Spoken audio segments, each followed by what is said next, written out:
Picture a giant, beautiful party hall. Chandeliers hanging from the ceiling, a shiny wooden dance floor, round tables with white cloths, all set up and ready for a party. But right now, it's totally empty. No music, no people, just silence. And here's the wild thing. Even sitting there completely empty, doing absolutely nothing, that room is costing its owner money. Right this second, hundreds of dollars an hour, gone, poof, while literally nothing is happening. That sounds like a terrible idea, right? Who buys a giant, expensive room that loses money while it just sits there empty? But here's the crazy part, and this is the whole secret of today's video. That same empty room is exactly how event halls make millions of dollars. The empty room is the villain and the hero. And by the end of this, you're going to understand the sneaky money math hiding behind every wedding, every quinceañera, and every big birthday party you've ever been to. Most people think owning a party hall is easy money. You buy a pretty room, people pay you to have parties in it, you get rich. Simple. And honestly, from the outside, it really looks that way. But it turns out owning an event hall is one of the trickiest little money puzzles in all of business. It can absolutely make somebody rich. It can also completely wipe them out. And the difference between those two things comes down to one thing that most people never, ever think about. What happens on the empty days? So today, I'm going to show you 5 things about the money behind party halls that most grown-ups don't even know. Stick around for number 2 especially, because that's the part that explains how they actually get rich. And I promise you, it is not what you think. Let's go. Okay, first thing you have to understand. An event hall is basically a giant, hungry pet. Think about a dog for a second. When you get a dog, you don't just pay for it once and then you're done forever. You have to feed it every single day. Whether the dog is running around or sleeping or doing absolutely nothing, it still needs food. Every day, forever. A party hall is exactly the same, except its food is money. And it is a big animal. Just to get one of these buildings in the first place, an owner usually spends somewhere between a few $100,000 and several $1,000,000.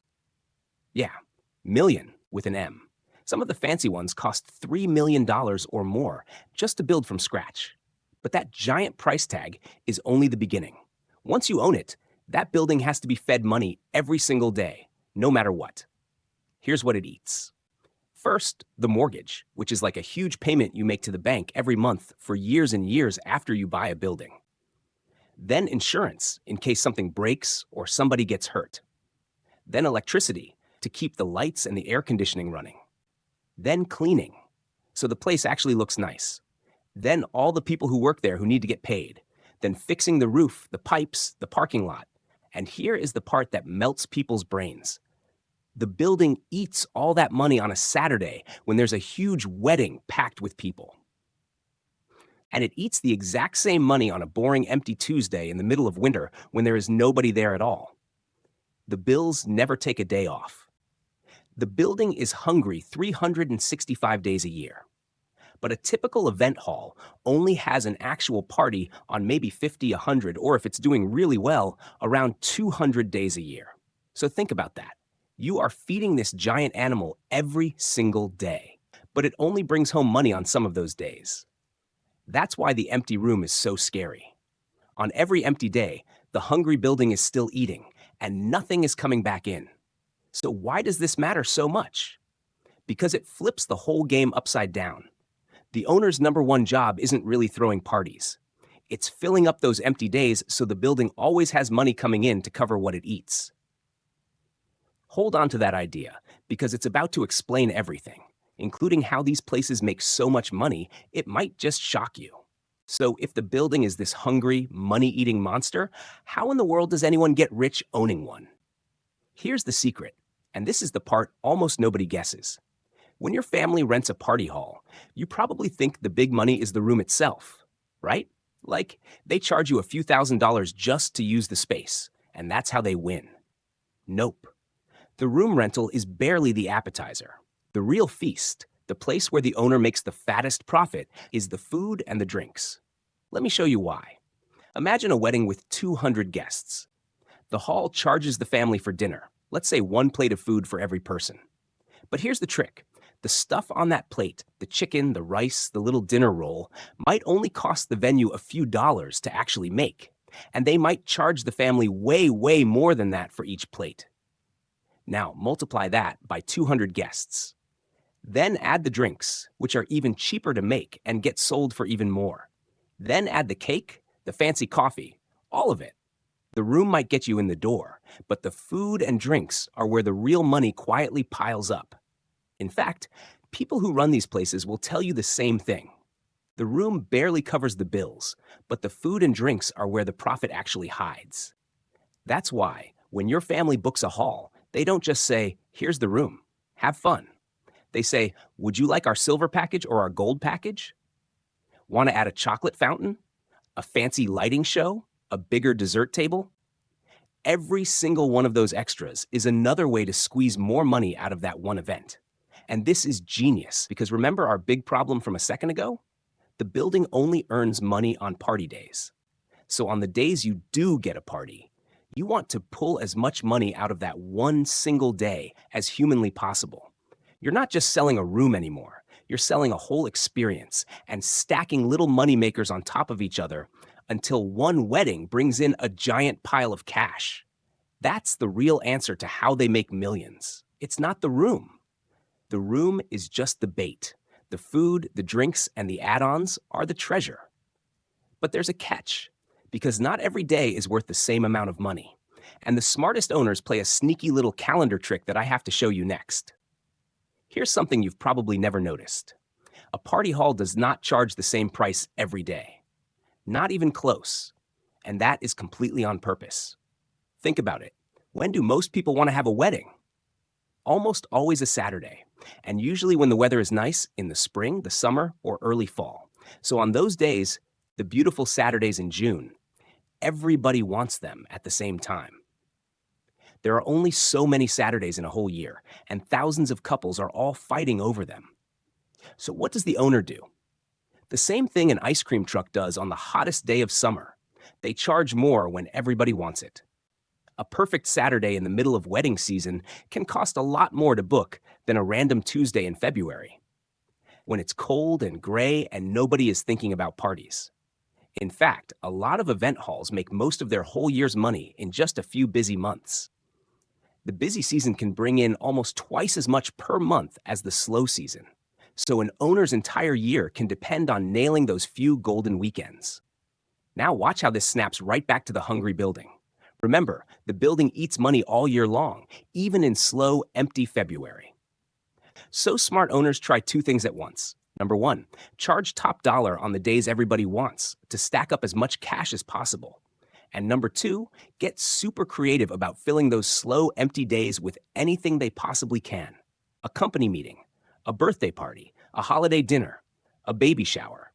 Even a random Tuesday event is way better than an empty Tuesday, because remember, empty days still cost money. Every day they manage to fill is a day the hungry building gets fed without losing anything. This is the owner playing chess against a calendar, and the ones who are good at it are the ones who survive. Okay, here's a sneaky one that grown-up business people absolutely love, but most regular people miss completely. Owning an event hall isn't just a party business. It's secretly also a real estate business, wearing a party hat. Here's what I mean. When you buy a building and the land underneath it, that building and land can go up in value over time, all by themselves, just because you own them. So imagine somebody buys a party hall for, let's say, $1 million. For years, they run parties in it, feeding the hungry building, collecting money from weddings and food and drinks. But the whole entire time, something else is happening quietly in the background. The building itself might slowly be becoming worth more. Maybe now it's worth $1.5 million, or even $2 million. So there are actually two totally different ways to win here. Way number one is the money you make every year from the parties. Way number two is that one day you could sell the entire building for way more than you paid for it, and sell the whole business too, along with all the future weddings that will come with it. It's like owning a lemonade stand where you make money selling lemonade every single day. But the stand itself is also slowly turning into solid gold. Why does this matter? because it changes how you think about those thin little party profits.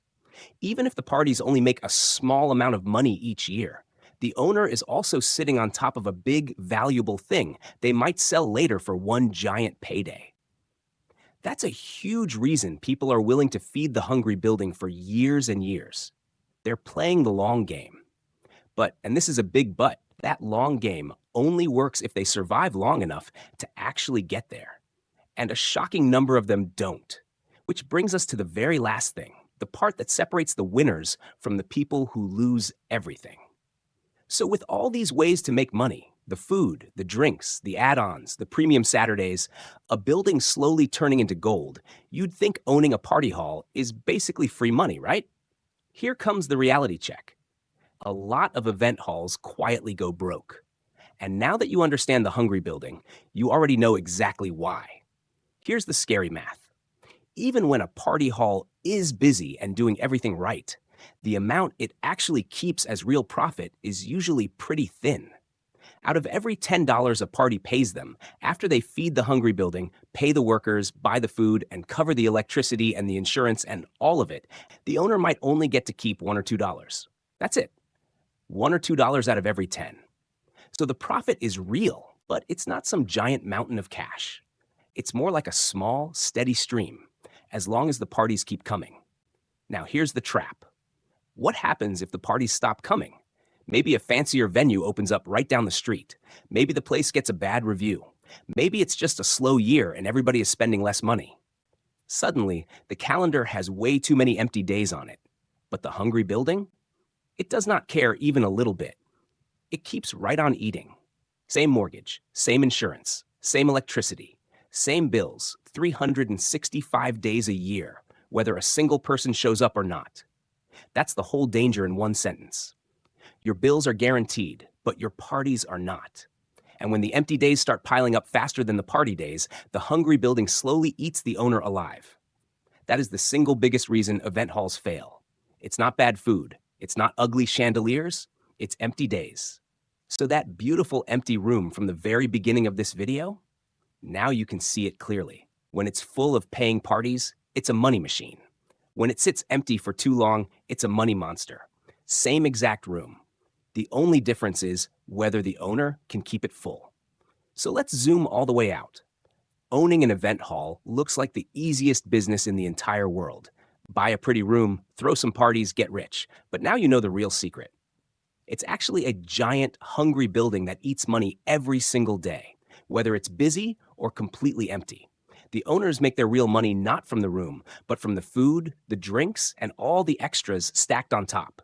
They charge more on the days everybody wants, and they fight like crazy to fill up the days nobody wants.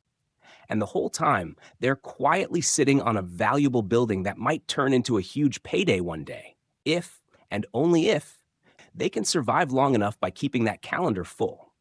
So the next time you're at a wedding or a big party in one of these fancy halls, take a good look around. That room isn't just a place to dance. It's a hungry giant, a money machine, and a real estate bet, all rolled into one. And now you know the secret math that decides whether it makes somebody millions or takes away everything they have. Pretty wild what's hiding behind a plate of wedding chicken, right? If you found this video valuable, leave a like, subscribe, and comment below which business you want me to cover next.